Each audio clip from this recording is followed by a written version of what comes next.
Good morning from Kakamega, county number 37. This is day 2 of the 5th annual devolution conference. Right now, what's happening is a plenary session. The sub-theme is good governance and accountability. We'll get you through it in just a bit. But for now, let's review devolution. And joining me here is Dr. Wilber Otichillo. He's the governor of the great people of Vihiga County. Thank you so much for making time for us. Thank you for inviting me to participate on this live program.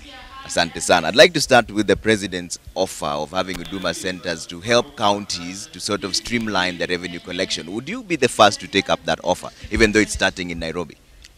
First of all, I want to congratulate the president for that offer, and I want to say that we in Vihiga, we shall take that offer so that we can use Huduma services so that we can improve our revenue collection. Yes. And I'm happy to say that the Huduma Center in Vihiga was actually constructed by the county government. Okay. So we are part and parcel of the government in improving the collection of taxes and citizen programs. All right. Governor, in your own estimation, do you reckon devolution is working? Yes. Is it working for the people of Vihiga? Yes, I can tell you that the devolution is working, although we have a lot of teething challenges, but these challenges are expected. When you start a new system, a new program, you will always encounter new challenges. But I can tell you that this second generation of governors, or this second level of devolution, is going to be much better than one, because as you have just heard this morning, one of the biggest problem the first governors had is lack of systems. There were no systems. So they operated in a situation where the systems were not coordinated, and therefore there was a lack of accountability and transparency. As regards to Vihiga County, I can say Vihiga County was one of the major victims of this lack of systems. And one of the main tasks I've done as a second generation governor is to put in place systems that will ensure that accountability and transparency is upheld. Yes. And I'm happy that I put in a very good system, and I have been helped by the Directorate of Personnel in the Office of the President to put up that structure. And I can assure people that Vihiga is going to be one of the best performing counties in the country in the coming years. The system you're talking about is a geographical information service. It's supposed to have everything. You say that it's a state-of-the-art system. Yeah. What exactly is it meant to achieve, and how does it work, just for people who don't understand it? First of all, a geographical information system has many advantages in that you can map all the resources you have in the county. So using this system, which is a computer-based system, and is based on satellite technology. Using satellite technology, you can take maps of all the county of your county, and based on the satellite imagery or photos, you can interpret what is in your county. So you can have all the resources. You can look at your county on your computer and be able to evaluate. So information is very important, and you cannot carry out effective management without data. So the geographical information system is going to help me have all the data I require for planning purposes. All right. We are also going to put in other information system like health management information system, human resource management information systems. So every sector I'm putting up a management information system. So anytime you come into Vihiga in the next 1 year, if you are interested, let's say, in youth, we shall have human resource management systems, which will tell you what are the status of our youth in the county, what are they doing, what are the challenges we are having, what programs are we dealing with. So we are, as a county, we want to be, ICT is going to be our platform of operation. Governor, that sounds impressive, but you've also been on the headlines for all the wrong reasons. Some people say that you've been firing county assembly members, county employees, over 3,000 of them arbitrarily without audit reports. What is your response to that? That's not true. I can tell you that Yes, there was overemployment of staff in the county. Based on the research that was done by the Transition Authority, Vihiga was assessed to have a maximum of 1,320. But when I took over, the staff strength was 4,600. You can see it was almost 3 times of what was recommended. Yeah. So what I did is that as a best practice, I asked the Directorate of Personnel to come and do human audit, to take audit of the staff and see whether they were well placed and whether they perform the duties that they have been employed. And that staff audit has been done, and I can tell you that the report has been provided to us 2 weeks ago, and now they are finalizing, and it's out of that report that we are now going to make a decision. And that decision is not going to be made by the executive. Yeah. The report will be tabled in the county assembly, whereby they will approve it. And if approve that, we have to offload some of the people who have no clear defined job descriptions in the new structure, then we shall offload them. But the most important thing is that majority of those people were employed on contracts, and therefore we have chosen to be on a humane way to allow the contracts to elapse. And I can tell you, since I came in office in the last 8 months, contracts of over 500 staff have elapsed. We had also a number of people who had been more than almost 1,500 who are on casuals, but casuals who have remained on job forever. So what we have done is that we've decided that we renewed their contracts and said that after 3 months, then we can exit them. That is the procedure as allowed by the management systems in government. How has that audit impacted on service delivery? Because there's some people saying there are certain sectors well, that are first of all, we had overemployment. Yes. We had so many people whose duties were not defined. Yes. And I can tell you for free, quite a number of those people were not even coming to office. Some of them were even based in Nairobi, some of them were in Mombasa, some of them were even students who are in school. So we have been weeding out that ghost workers. I would say majority of them were quite ghost workers. Yeah. But some of them, we have now got rid of them.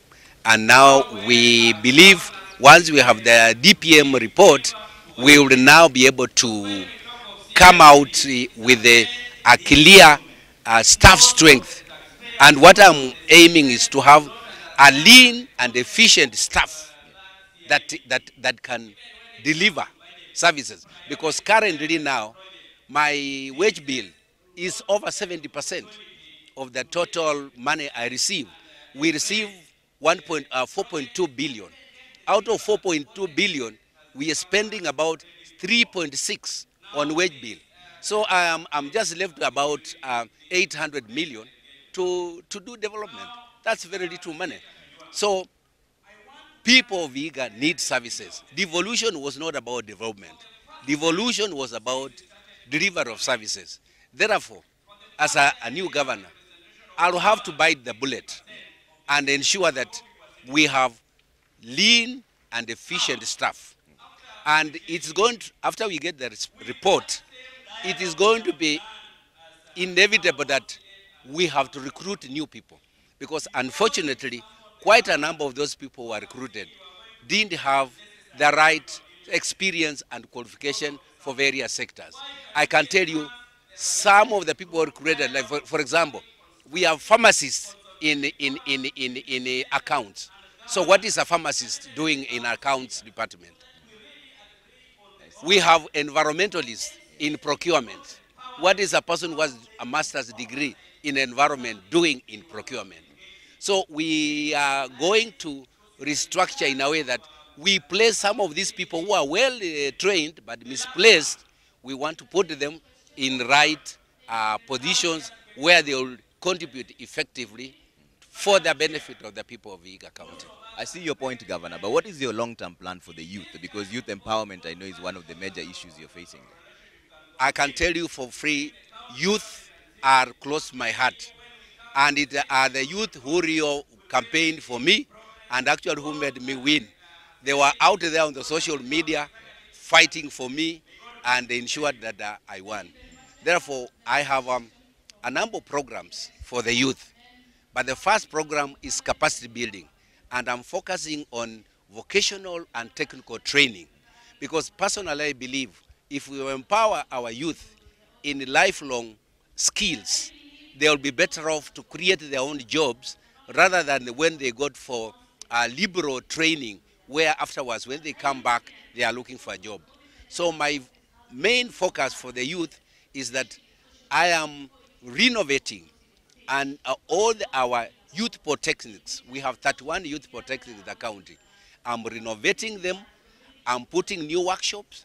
I'm buying state-of-art equipment, and I am putting out a very aggressive promotion programs to ensure that the youth choose to go to youth polytechnics rather than go to a teacher training college or rather than go to a university to do a diploma. And I want them to specialize in various skills, electrical engineering, building construction, plumbing. For example, in the Vihiga County, for your information, we have only 3 qualified plumbers. We have no qualified mechanics. When we want to repair our vehicles, we must take them to Kisumu or Eldoret. So I want to train our youth in these technical skills so that we can create jobs for them. And to do this, we have started already.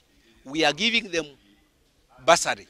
Anybody who chooses to go to technical training institute, we are giving them full bursary. And I'm not talking of things I've not done. We have already done. We have already given 5 million to youth who have chosen to go to youth polytechnics. And I can tell you, the enrollment this year, in the last 1 month, has increased by 40%. And we want also to create an empowerment fund, which when the youths come out of the youth polytechnics, we shall encourage them to form companies. And after they form companies, we shall give them startup loans for them to now start doing work as entrepreneurs.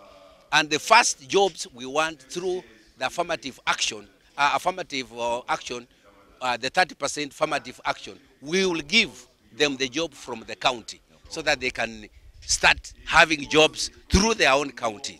And that way, they can now form companies and we shall release them to go to other places to do jobs. What about health, Governor? Because I know you've mentioned that a lot of your budget goes to recurrent expenditure. Yeah. What is your strategy for health in the long term? My strategy for that is bringing the staff wage bill down. Yes. And to bring the wage bill down is to have the right size, the right number of staff we require. Yeah.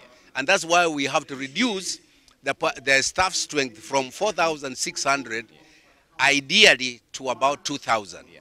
And that will free me almost half a million, 500 million shillings to put into development.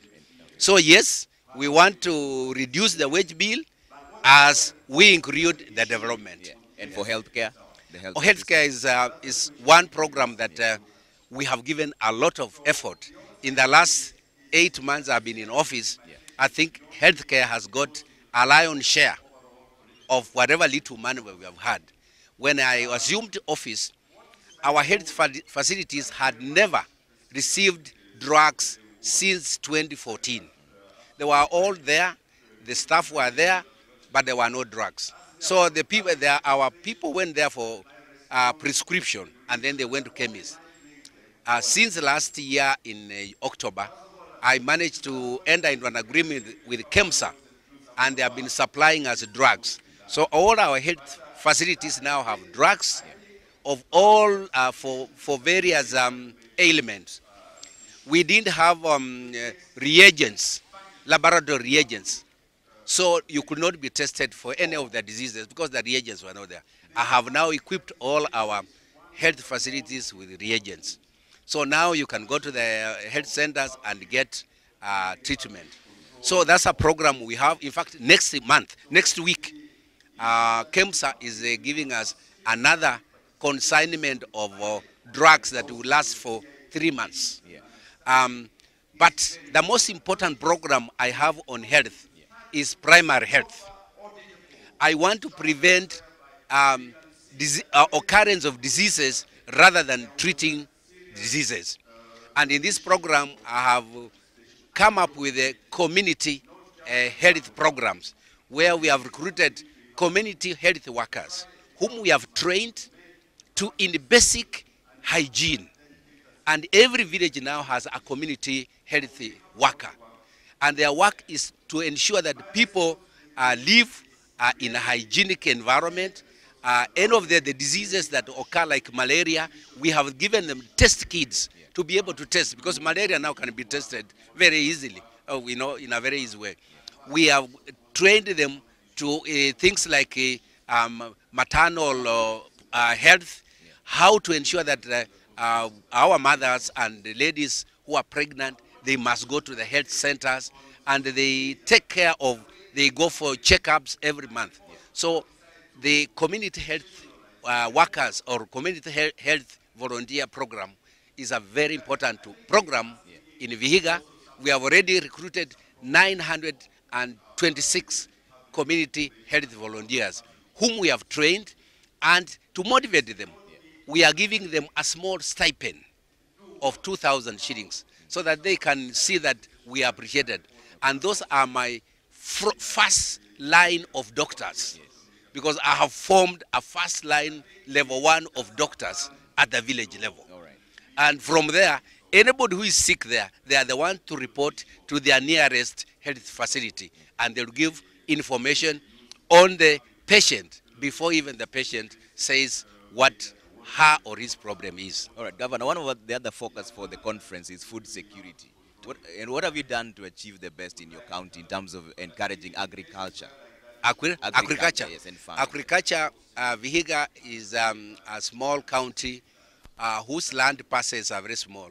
An average land parcel for a household is about 0.4 hectares, which is just 1 acre. And a household in Vihiga is has a family of about 5 to 7. So you can see land is very limited.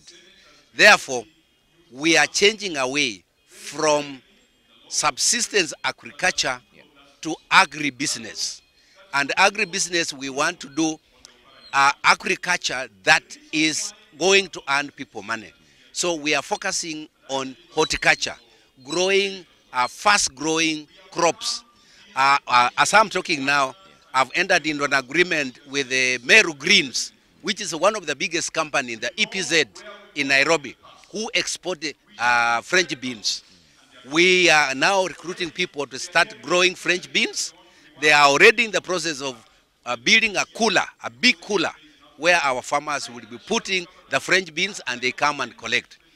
We are now in the process, in the next 1 month, I'm giving high-grade animals to selected farmers, youth groups, and women groups. We want to produce, we go into dairy, where farmers can collect, can make money. As I'm talking now, the Minister of Livestock, they are giving us 3 milk coolers, so that now we can form dairy cooperative society, so that we can now do value addition for milk. Equally, on we are focusing on poultry. You know, people in this part of the world love chicken. Without chicken, they have not eaten ugali properly.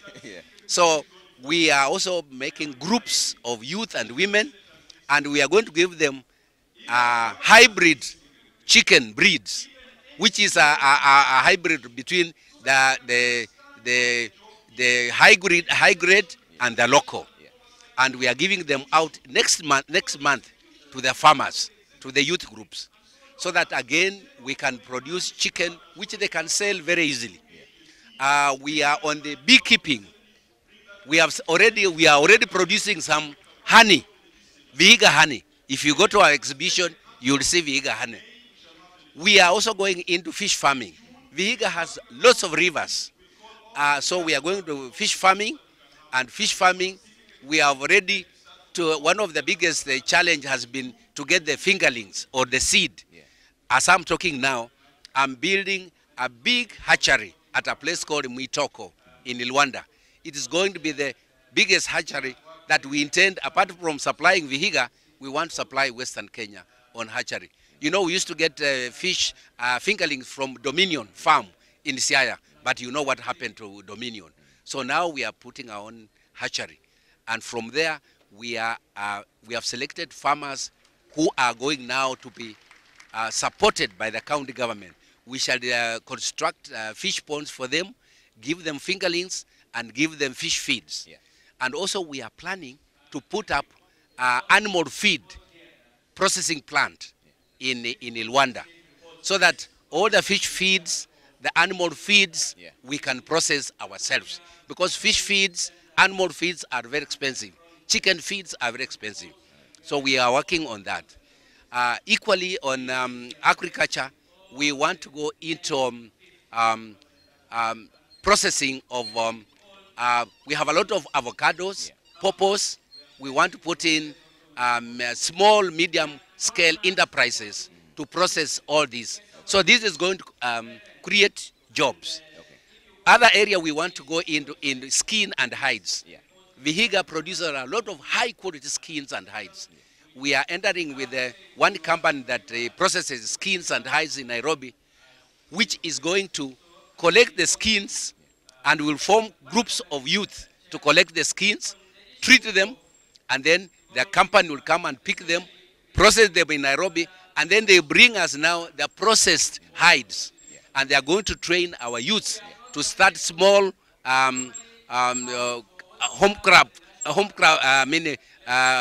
small processing plants where they are going to prepare, make things like shoes, yeah, belts, clothes, and so on. So that's where we are going in terms of empowering our youths, and particularly through agribusiness. Governor, that sounds like a solid plan, but the main issue of concern has always been graft. How, yeah, are you going to stem the dragon of corruption? I have said, several systems you put I can place. tell you, I've said, yes, corruption is one thing I've declared total war on. And we are not going to tolerate any form of corruption. And anybody involved in corruption, we have said, and I've said as a governor, even if it's my brother or my sister, we are going to punish that person through a legal process. Okay. And the most important thing is that I have put in place a system where corruption is going to be impossible. Because everything we have now automated. Our financial system now is automated. You can never get money in Vihiga County now without going through the IFMIS system. Yeah. So IFMIS, everything is automated. Okay. So no handling of money. Even our revenue collection, I am automating the revenue collection.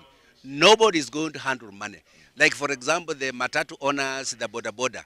I'm now giving them, from next month, I'm giving them stickers.